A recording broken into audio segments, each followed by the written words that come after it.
Well, mining activity being affected badly by these frequent and prolonged power cuts. You'll see we're in stage 4 blackouts at the moment. Let's find out what the knock-on effects could be. I'm joined, as always, by Peter Major, mining of Modern Corporate Solutions. He's the director for that. They're also mining analyst, of course. Hello to you, Peter. So when mines start shutting down production, I don't have to be a mining analyst. I know what that means down the road. It means a risk of jobs, doesn't it?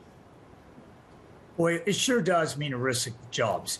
Anything that costs a mining company money puts jobs at risk, because who's going to keep giving a mining company money if it has little chance of making the money back? It's certainly not going to be banks, and it's not going to be shareholders. And unfortunately, job losses are going to result. And we've got the gold industry to show us the way.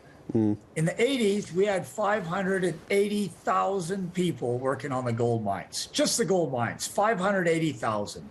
Now, I think we're down to about 80,000. That's 500,000 men and a few women out of work. And we can say some of that was because of Eskom, higher prices. And definitely more of that is because of the unreliability of Eskom. Because when you're putting people 2-3 kilometers down the hole, you don't want any deaths. You don't want any injury on your watch, because you know what happens. People die, people go to jail, people go to court, people get fired, and investors run. And we saw a lot of overseas pension funds and big unit trusts just start banning investments in underground mines in the late 90s.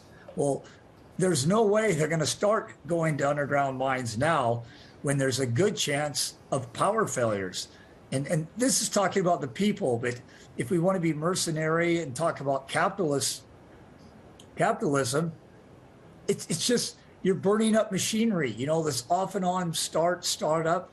It's just turned the whole world off of investing in mining in South Africa. And the poor mines that are trying to eke out an existence here, they're just really battling. Their productivity is so low that with these metal prices now coming off all-time highs, they're going to really have their back to the wall. We're going to see earnings falling very hard. And we know, we keep it on the capitalist side of things, when earnings start falling, shareholders start getting very upset as well, and they start pulling out. What do you think is the tolerance level for investors in our current climate, Peter? How long before they decide to turn the lights off, and I mean that literally, on our mining sector? Yeah, I think the tolerance level is very low already. We always measure companies' ratings. Ratings is popularity, just like in media. And your ratings should be at least double digits if you want to keep up with the rest of the world. The S&P 500, I think, averages a 20 PE. We've got mining companies on 4 and 5 PEs. That's a 20% earnings yield.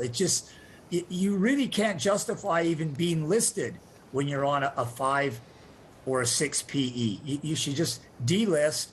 It's much more economical for the shareholders.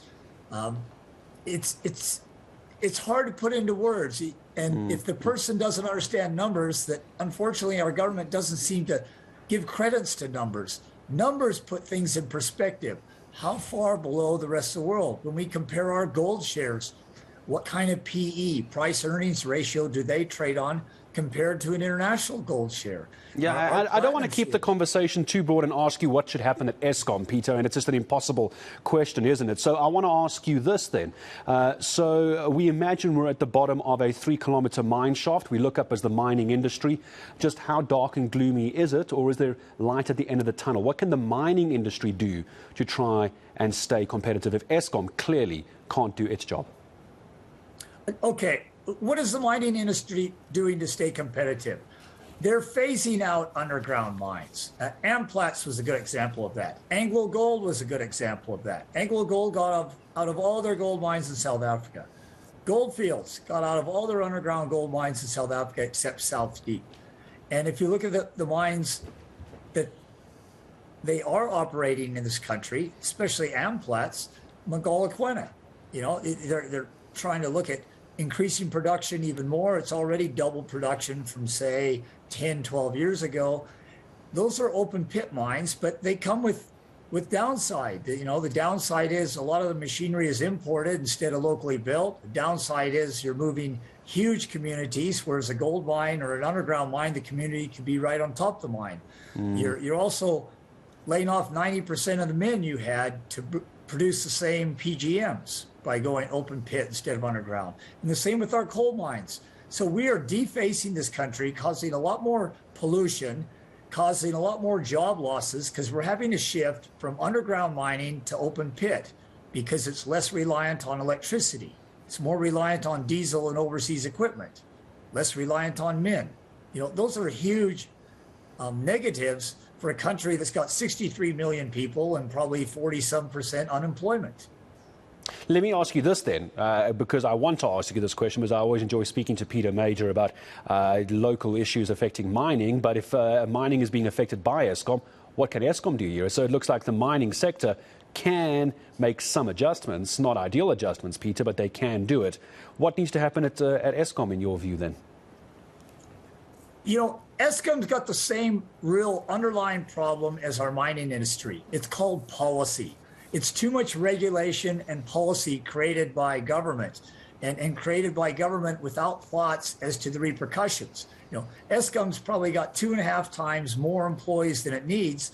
And because of policy, it can't reduce it to an economic number. And can it pay competitive salaries, or does it have to pay over the top? And can Eskom would love to outsource a lot of its electricity generation. Why does it take so long? It's policy that's hurting Eskom. People know what to do. Eskom is the greatest utility the world's seen for decades. Big utility companies in the West, in Great Britain, in the United States, they sent their utility teams to see how Eskom did it. So it's policy and it's legislation, and it's, do we want to call it the dead hand of government? Because it's not a helping hand. The government can help Eskom. Eskom can fix itself if government would give it the right policy and the right support.